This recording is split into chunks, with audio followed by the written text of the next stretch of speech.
fica dólar fora e pode vir para a economia.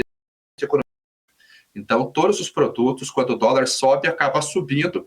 Isso atinge diretamente o consumidor. Esse que é o grande problema. E, às vezes, nós vemos alguns comentários, aí, principalmente no Twitter, lá é meio território sem lei, de pessoas achando legal que quando o dólar sobe, quando o imposto sobe, porque rico tem que pagar imposto. E, na verdade, a gente sabe que sempre arde no lombo do mais fraco, e infelizmente acaba sendo o pessoal mais pobre.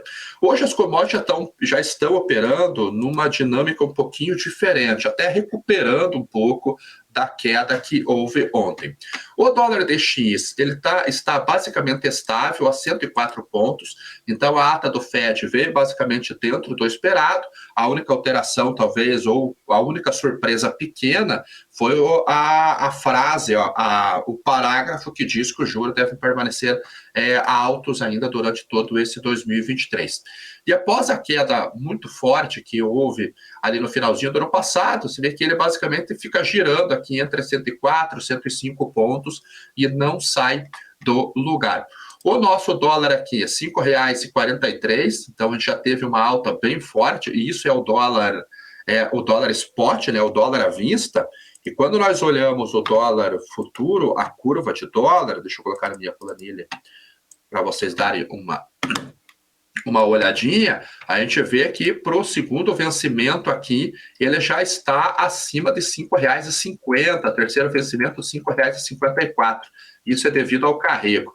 Ainda mais que a gente tem os juros muito altos, a Selic muito alta, e já há uma expectativa de mais aumentos na Selic devido a um dos fatores justamente o aumento da taxa de câmbio, que vai elevar o preço dos produtos aqui no Brasil, e para conter essa inflação a gente tem que reduzir o consumo. Então já há uma expectativa, já até algumas brincadeiras na internet que Selic já é 15% lá na Austrália, e esse daqui é um dos principais fatores. Então, na curva mostra que já no próximo vencimento a 5,47 e no segundo vencimento já a R$ 5,50. É muito alto, realmente, mas é um período ainda que nós temos que acompanhar como que será implantado as políticas aqui no Brasil. Uma coisa boa ontem, e acabou ajudando as cotações da Petrobras, foi o discurso do João Paulo Prates dizendo que ele não iria mexer na fórmula de cálculo do combustível, que permaneceria o PPI, ou seja, o preço de paridade de importação atrelado aos preços internacionais. No finalzinho do dia, ele mudou um pouco o discurso, dizendo que vai manter o PPI, mas vai olhar para preços regionalizados também. Então, na verdade, não sabemos como que vai ficar. Mas pelo fato dele ter dito que não vai mexer na paridade de importação, o mercado se animou. Petrobras aqui uma alta de 3,18%, que é uma alta realmente importante depois de tantas quedas que a empresa teve. Agora, como será que vai ser implantado essa política de preços regionais? Hoje o petróleo está subindo 2,49% a $74,90 lá na Bolsa de Nova York, que são dois motivos principais que estão fazendo a commodity subir. Primeiro, o oleoduto Colonial, que é o que ele sai da região do Texas e vai para a costa leste, ali para a Flórida e subindo para Geórgia, Carolina do Sul, Carolina do Norte, ele vai passar por uma manutenção de 2 dias. Então, hoje, 3 dias. Hoje ele fica parado, amanhã parado, dia 7, no finalzinho do dia, ele volta a operar. Então, é um dos motivos que tem feito as cotações subirem. Outro motivo vem lá de Hong Kong também, devido à reabertura da China. As autoridades hoje, elas afirmaram que podem reabrir as fronteiras já no próximo domingo. Então, isso acaba trazendo maior consumo, maior otimismo para o mercado e as cotações recuperam. E o outro é uma correção técnica, né? Ontem o petróleo, nos 2 últimos dias, na verdade, o petróleo teve uma queda muito, muito expressiva, e aí está fazendo uma pequena recuperação técnica ainda. Vamos dizer que até ele voltar para essa média móvel aqui, ele ainda não teria mudado a tendência. Ontem eu mostrei para vocês os spreads de futuros, eles continuam com carry ainda, nós podemos ver aqui 74,85, 75, 75,20, ou seja, preço mais curto, mais barato do que o preço mais longo. Isso mostra que há um equilíbrio entre a oferta e a demanda neste momento, então isso acaba tirando o sentimento de alta ou viés de alta para as cotações no curto prazo. Você que não assistiu o programa ontem, eu fiz um corte, está no meu canal, aqui a Ledelara tem um corte falando sobre a possibilidade de movimento no petróleo no curto prazo, se ele pode cair ou pode subir mais. Então hoje, nesse momento, ele está recuperando essa queda. Uma notícia interessante é que depois do embargo ou do teto de preços do petróleo russo pela União Europeia, até a proibição de importação via marítima, a Rússia ela envia mais petróleo do Ártico para a China e para a Índia. Então, eles aumentaram o fluxo do petróleo que sai do Ártico, que deixa eu mostrar no mapa aqui, que eu até fiz um cálculo de preço desse frete aqui. Vamos colocar aqui. Vamos ampliar aqui. Essa região aqui da Rússia, ela entregava petróleo sempre na União Europeia. Sempre. Esse petróleo não ia para a Ásia.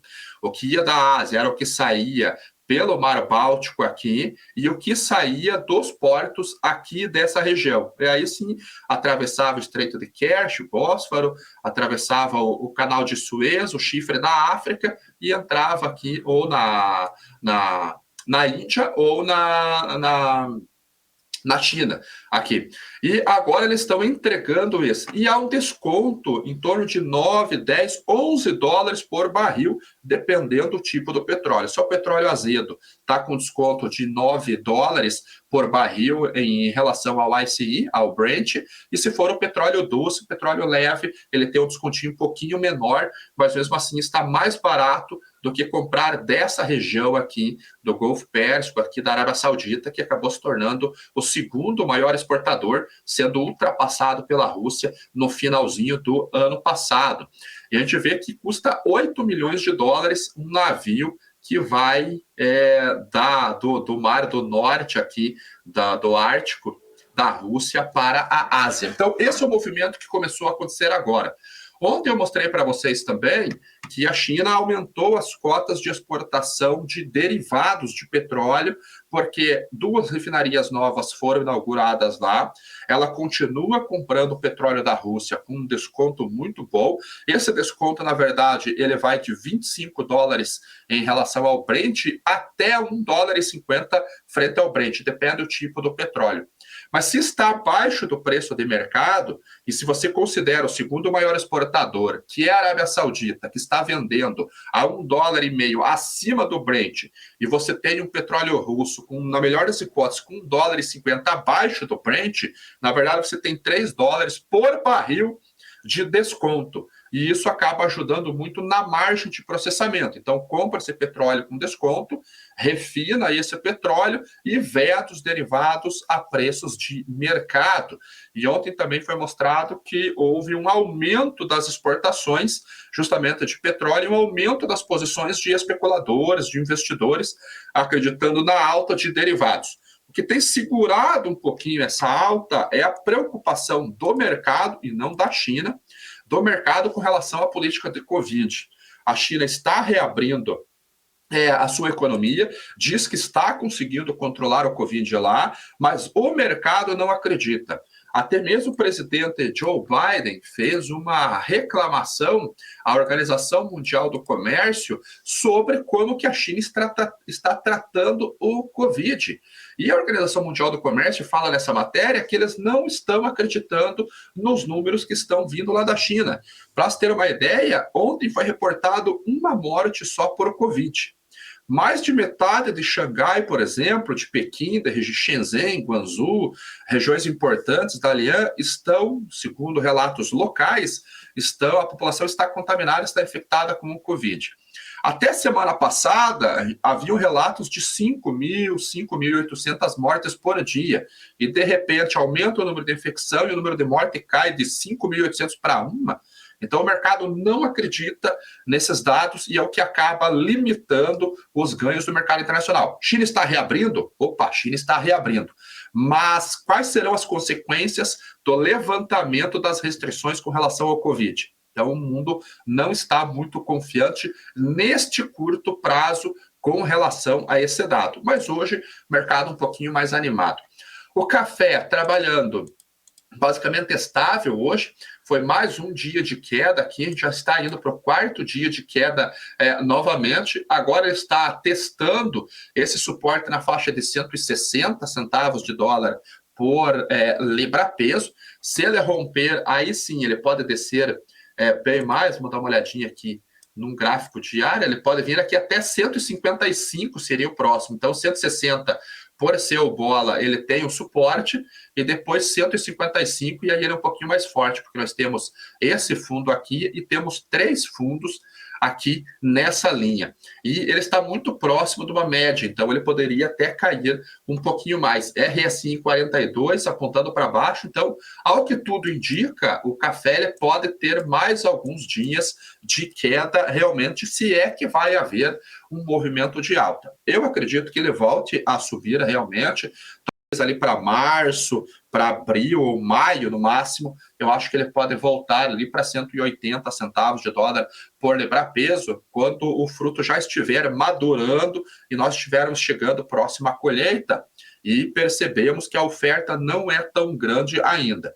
Muitas grandes consultorias não fizeram ainda suas revisões nos números, eles estão trabalhando nesses números agora, então Rabobank ainda acredita numa safra muito grande, mais de 65 milhões de toneladas de sacas, se eu não estou enganado. A Icon, que é uma trading gigantesca, ainda acredita no número até acima de 70 milhões de sacas, e outras consultorias também grandes estão revisando os números da safra brasileira de café. Mas, por hora, a recessão ainda preocupa, reduz essa expectativa de alta de preços. O trigo, ele está recuperando, o trigo teve uma queda bem forte ontem também, e aqui vem uma notícia sobre o Mar Negro.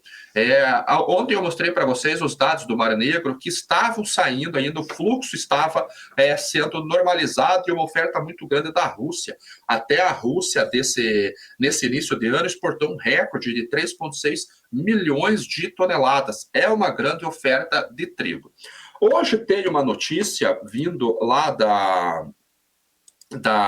Europa, que a Ucrânia ela vai buscar acelerar as inspeções para entrada de navios.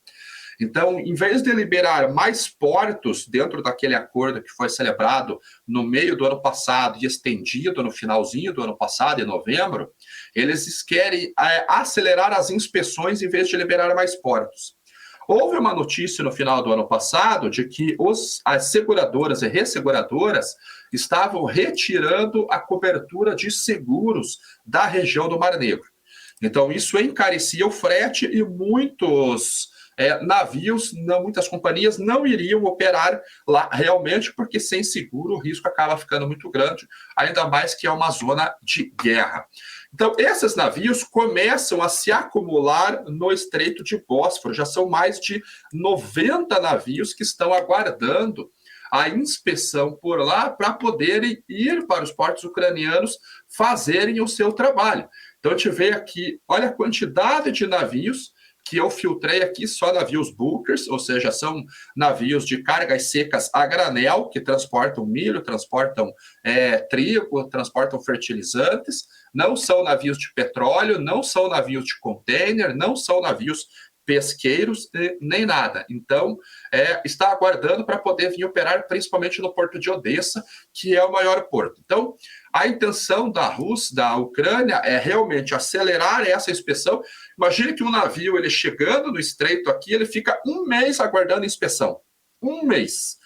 Uma diária de um navio desse está na faixa de 15, 20 mil dólares por dia. Aí você tem que ficar um mês aguardando. E agora, esse mês ainda há um risco de não ter seguro para fazer a cobertura do casco do navio. Essa é uma preocupação grande vindo lá da Europa, e é nisso que a Ucrânia está trabalhando agora para tentar acelerar os embarques lá, já que o fluxo está indo muito bem.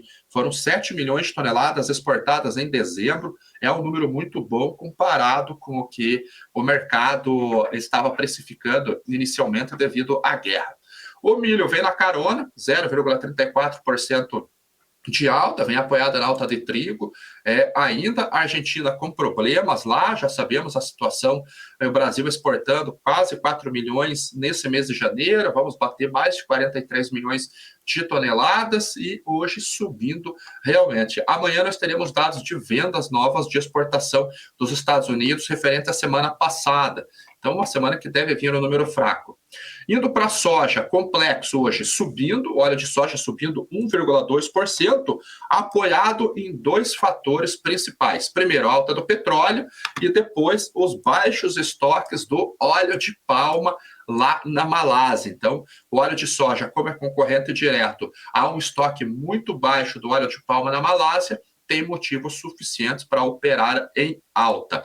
O farelo, por outro lado, caindo 0,67%, 459 dólares por tonelada curta, e a soja operando misto, já que um produto sobe, o outro derivado cai, soja operando misto. Ontem foi o dia de queda, a soja começou subindo bem os preços e de repente virou, até porque o petróleo fechou com uma queda de quase 4%, puxou o óleo de soja que fechou com uma queda muito forte e a soja caiu, hoje ela está operando mista, 14 dólares e 83.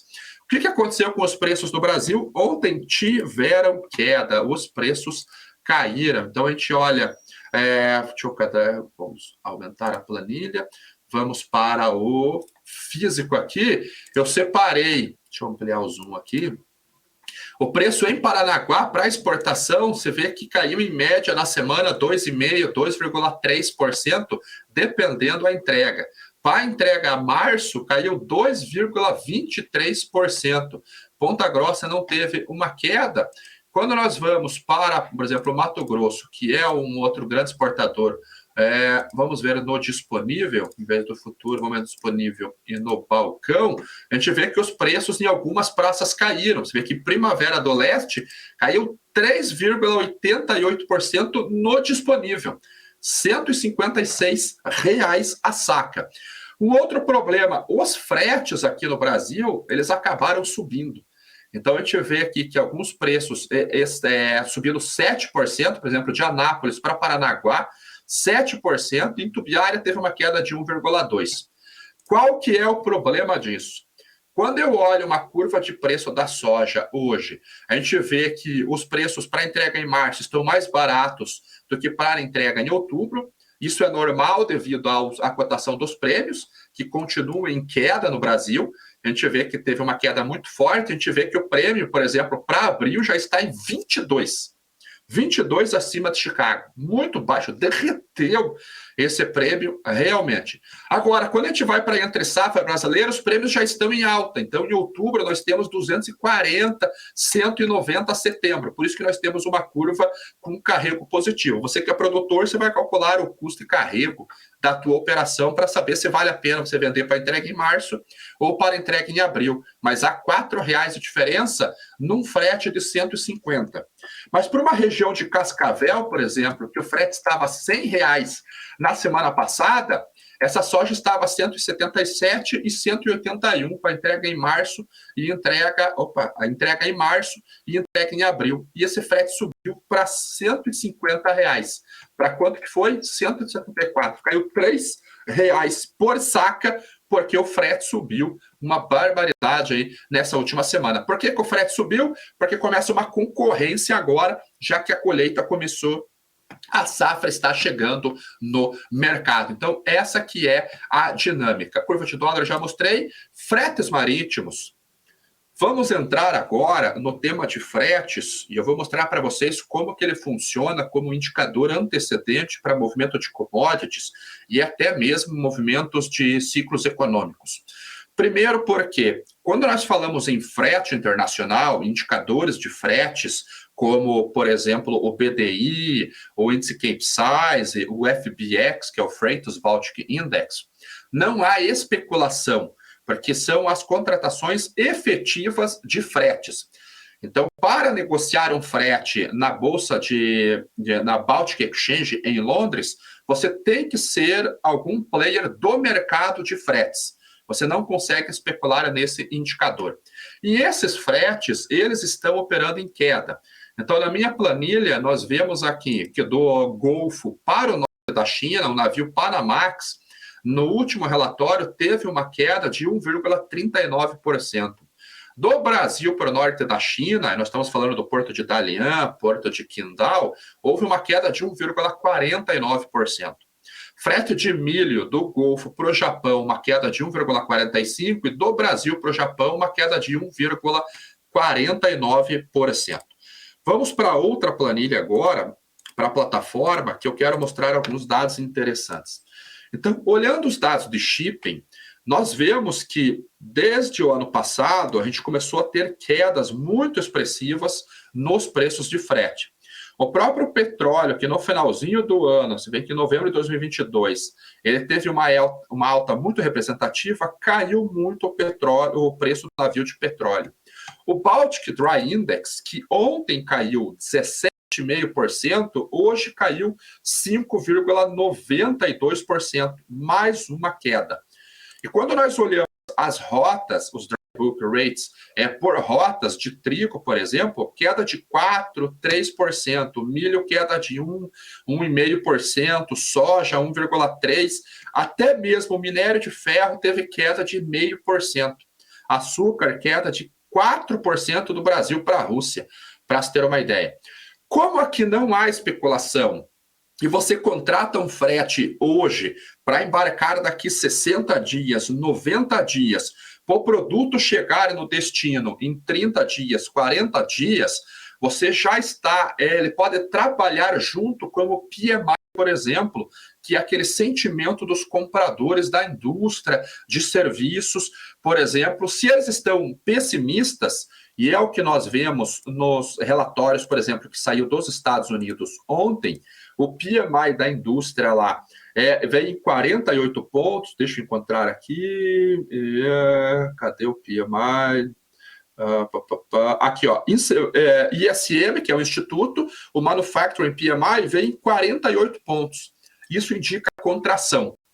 Então, ou seja, os gerentes de compra não estão otimistas com relação ao mercado.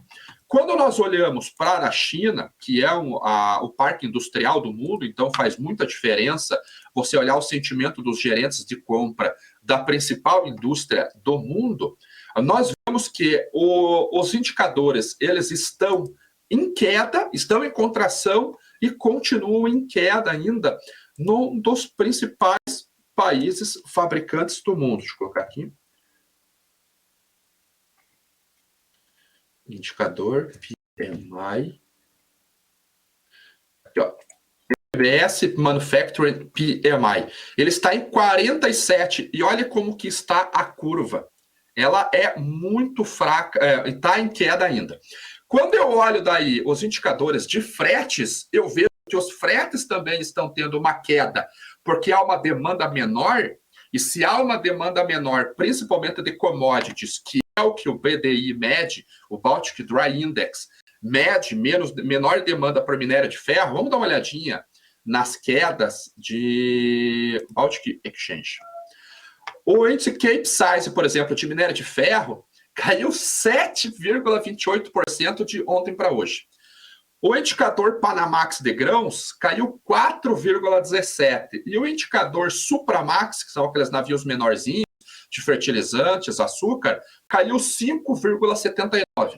Ou seja, de cargas secas a granel, todos os indicadores estão em queda.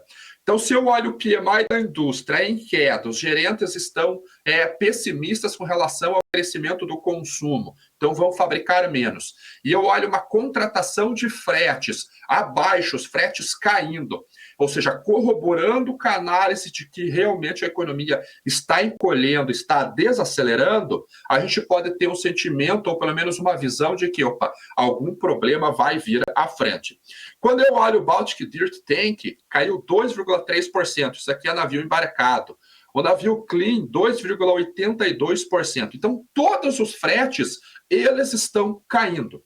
E eu olho também um outro fato interessante, que são os bunkers. Até pouco tempo atrás eu negociava bunker marítimo, que é o combustível de navegação. Olha a queda que houve na última semana do preço de combustível marítimo. Então, no porto de Rotterdam, por exemplo, que é um dos principais portos, o combustível aqui com baixo teor de enxofre, que já teve um preço muito caro de frete, acabou até puxando o preço do frete, já mostram um desaquecimento, realmente uma demanda muito menor. Agora vamos trazer para o mercado do petróleo essa análise. Há falta de petróleo no mundo? Não. Há um indicador que mostra que não há falta? Sim, que são os spreads de futuros que eu mostrei para vocês, que já está com carrego, mostrando que há um equilíbrio. Aonde que está o problema? Na capacidade de refino. O refino é limitado. Se o refino é limitado, os derivados do petróleo tinham que continuar subindo, mas estão caindo.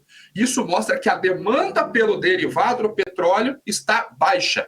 E nós vemos o preço aqui, desde 1º de abril de 2022, como caiu o bunker marítimo, o custo de combustível marítimo. Ainda muito alto, é o maior de 2015, já começa uma desaceleração.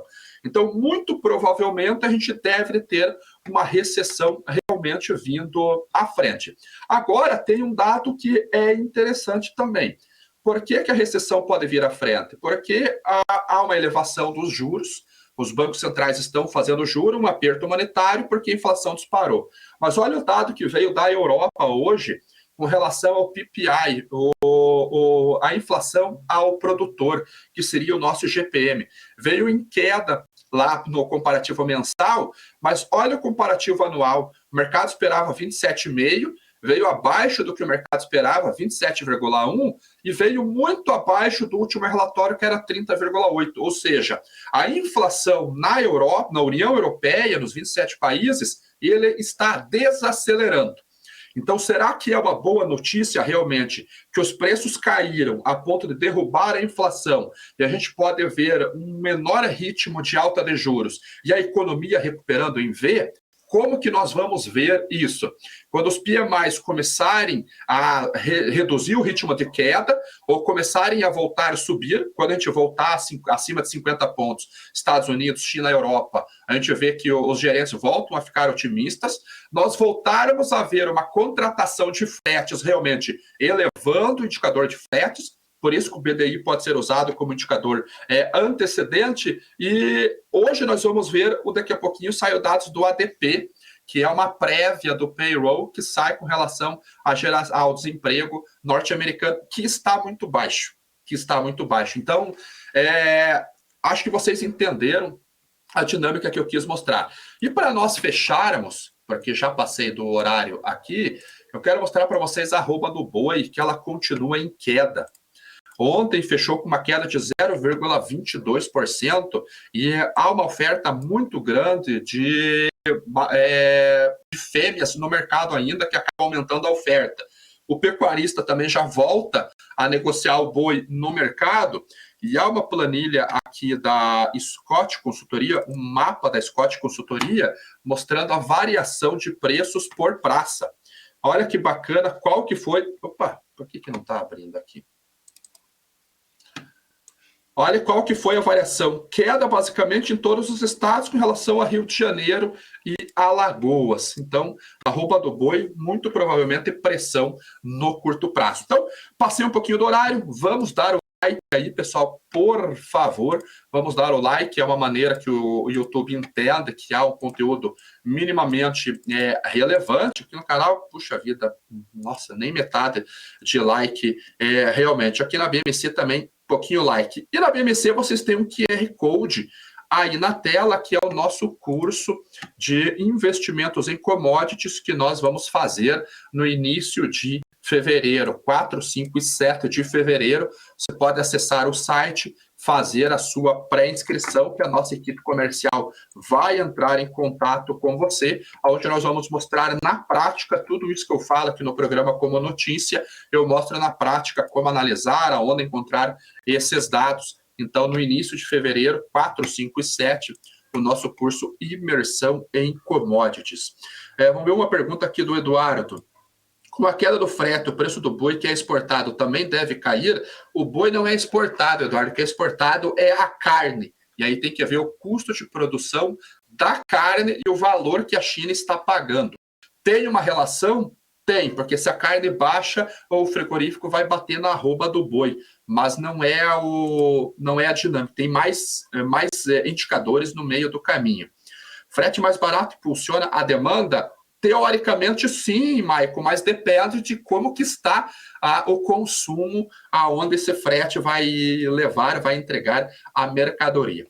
Como não vai ter pergunta, o Cabral falando, o Helder apareceu na live do Cabral hoje. O pessoal pensava que ele era fake, ele apareceu na live do Cabral hoje. Então, bora lá, vamos dar o like e nos vemos amanhã no Primeira Hora do Agro novamente. Tchau.